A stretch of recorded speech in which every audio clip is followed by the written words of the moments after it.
Hello दोस्तों, नमस्कार दोस्तों। आज की वीडियो में हम लोग बात करने वाले हैं बायो सेवर्ट के नियम के बारे में। दोस्तों ये नियम बहुत इंपॉर्टेंट है और यह आपको 10th और 12th दोनों में देखने को मिल जाएगा। ये नियम अक्सर एग्जाम में पूछ लेता है और कभी कभी ये नियम आपको बहुत सारे न्यूमेरिकल हल करते समय उसमें इसका प्रयोग आपको मिल जाएगा। तो दोस्तों नियम बहुत इंपॉर्टेंट है। अगर आपको ये नियम समझना है तो वीडियो को पूरा देखना ताकि ये नियम आपको अच्छे से समझ में आ सके। तो दोस्तों चलिए वीडियो को स्टार्ट करते हैं।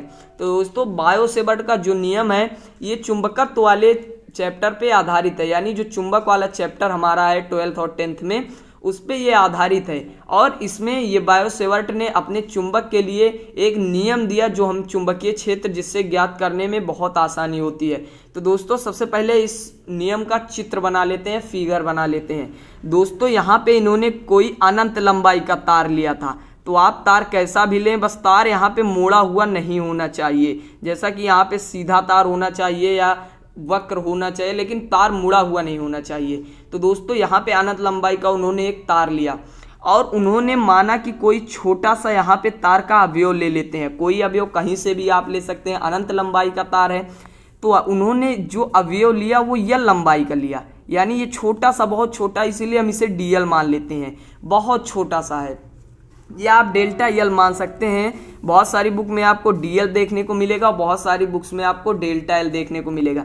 फिर उन्होंने क्या माना, इस तार से कुछ दूरी पे एक बिंदु पी है, यहाँ पे पी है जिसपे हमें यहाँ पे इस चुंबकीय क्षेत्र के का मान ज्ञात करना है। तो दोस्तों ये जो यहाँ पे ये थीटा कोण पर है, थीटा कोण पे है। और ये जो यहाँ से इस पी बिंदु तक की दूरी है इन्होंने इसे माना आर। और इस तार में जो धारा प्रवाहित हो रही है वो यहाँ पे आई प्रवाहित हो रही है। तो आई धारा प्रवाहित हो रही है और डेल्टा एल लंबाई का एक छोटा सा अवयव तार हमने लिया है, यानी अनंत के सामने बहुत छोटा सा, इसीलिए इसे हमने डेल्टा एल लिया या डीएल ले सकते हैं। फिर उसके बाद यहाँ पे ये थीटा कोण पे है ये पी बिंदु और इससे इसकी दूरी है आर। ये इसका चित्र बायो सेवर्ट के नियम का कहीं कहीं पे आपको इधर भी एक पी देखने को मिल जाएगा और यहाँ से। और इसका मान लेते हैं चुंबकीय क्षेत्र बी है, तो चुंबकीय क्षेत्र बी इसका ले लेते हैं।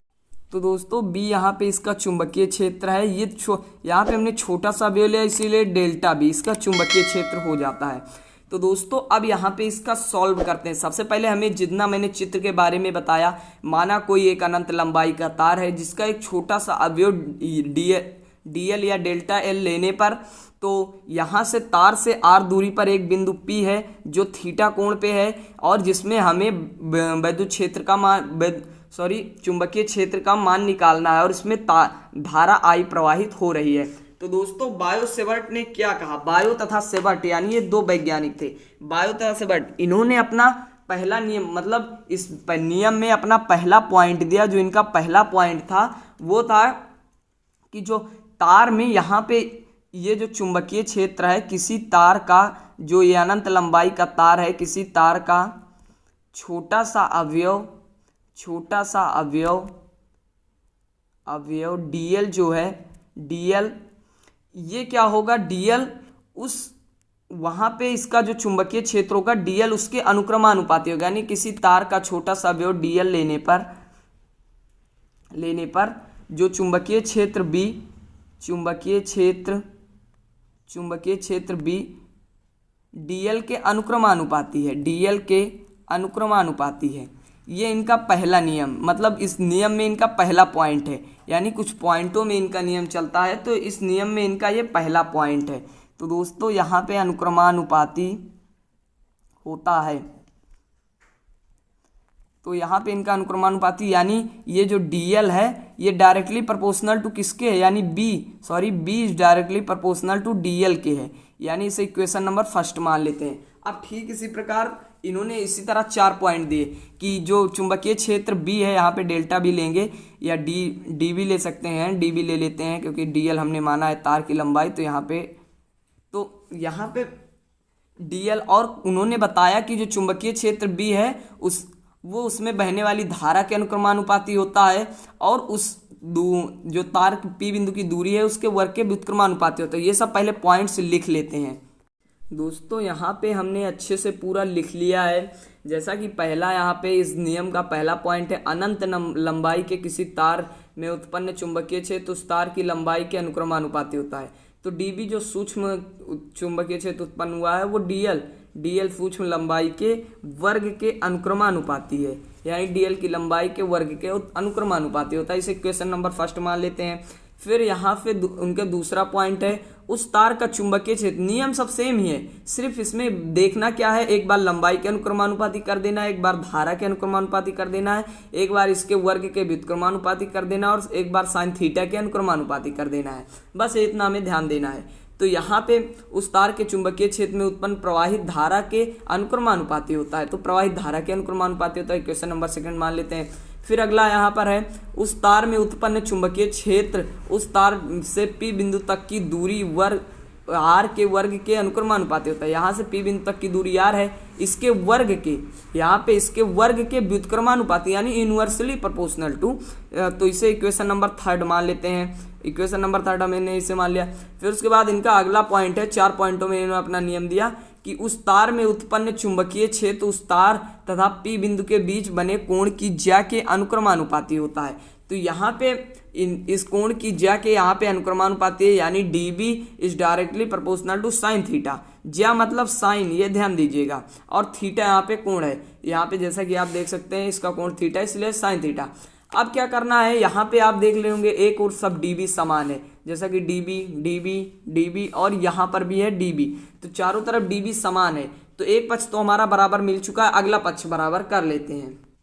तो दोस्तों DB is directly proportional to हो जाएगा डीएल आई और यहाँ पे sine theta, DL I sine theta upon में आर स्क्वायर, उसके वर्ग के व्युत्क्रमानुपाती था। अब यहाँ पे आप लोगों को ये 9 से ही सिखाते हुए आया जा रहा है कि अनुक्रमानुपाती का चिन्ह हटता है तो एक कांस्टेंट आता है, और वहाँ पे हर जगह कांस्टेंट यहाँ पे बदलता रहता है। तो यहाँ पे कांस्टेंट मान लेते हैं प्रयोगों द्वारा म्यू नॉट अपान 4 पाई, यहाँ पे ये कांस्टेंट निकाला गया, और यहाँ पे DL I sine theta upon में आर स्क्वायर ये निकाला गया।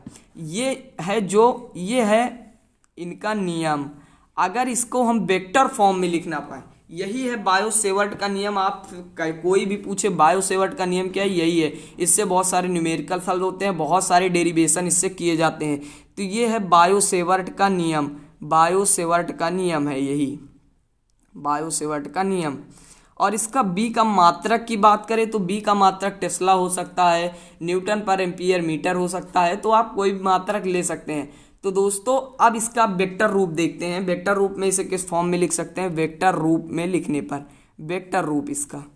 तो दोस्तों वेक्टर रूप लिखने के लिए सबसे पहले हमें क्या करना होगा, यहाँ पे ऊपर नीचे आर से गुणा कराना होगा, यानी dB is directly proportional to mu naught upon 4 pi, और यहाँ पे आर से करा देते हैं गुणा dl I into r sine theta, और अपान में आर क्यूब हो जाएगा, एक आर से गुणा होगा तो आर क्यूब हो जाएगा।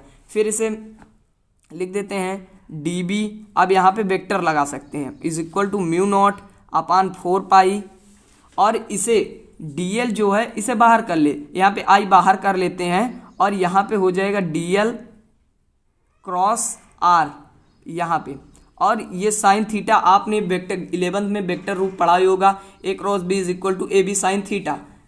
तो यहाँ पे आर क्यूब हो जाएगा, और यही है इनके नियम का वेक्टर फॉर्म।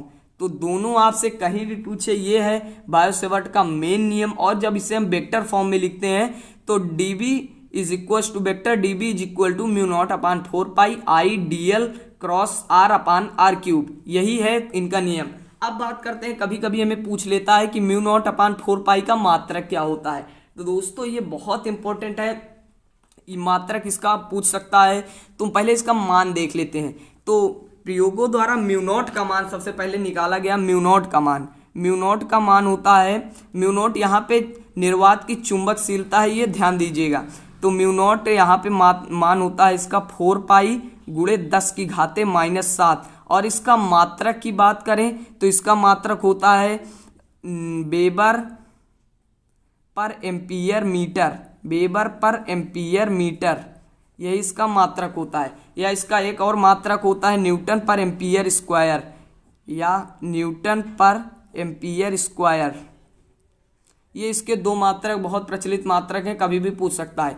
अगर कभी कभी हम इस पूरे म्यू नॉट अपान 4 पाई का पूरे का मान निकालना चाहें तो यहाँ से इसका मान निकाल सकते हैं। Mu naught upon 4 pi is equal to 10 की घाते -7, यानी ये 4 पाई जब इधर मल्टीप्लाई में यहाँ पे भाग में आ जाएगा तो यहाँ पे हो जाएगा 10 की घात -7। और ये इसका मात्रा और इसका मात्रक लिख देते हैं weber per ampere metre, weber per ampere metre, ये इसका मात्रक हो गया।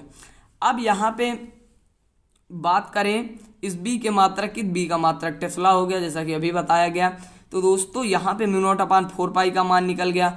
तो दोस्तों यही बायो-सेवर्ट का नियम है, इसमें हमें बहुत सारे रूप देखने को मिल जाते हैं। तो दोस्तों ये नियम आप समझ गए होंगे अच्छे से, उम्मीद करता हूँ आपको अच्छे से समझ में आएगा। वीडियो थोड़ा लंबा हुआ लेकिन नियम बहुत अच्छे से मैंने समझाने की कोशिश किया। तो वीडियो अच्छा लगा होगा तो वीडियो को लाइक कर देना और चैनल को भी सब्सक्राइब कर देना, और वीडियो पसंद आए तो चैनल को सब्सक्राइब कर देना, वीडियो को लाइक कर देना और कमेंट बॉक्स में बताना वीडियो कैसा था। तो मिलते हैं अगले टॉपिक की ओर, इसके आगे टॉपिक जो होगा तो वहाँ पे देखेंगे। तो दोस्तों मिलते हैं अगले वीडियो में, तब तक के लिए बाय बाय, टेक केयर।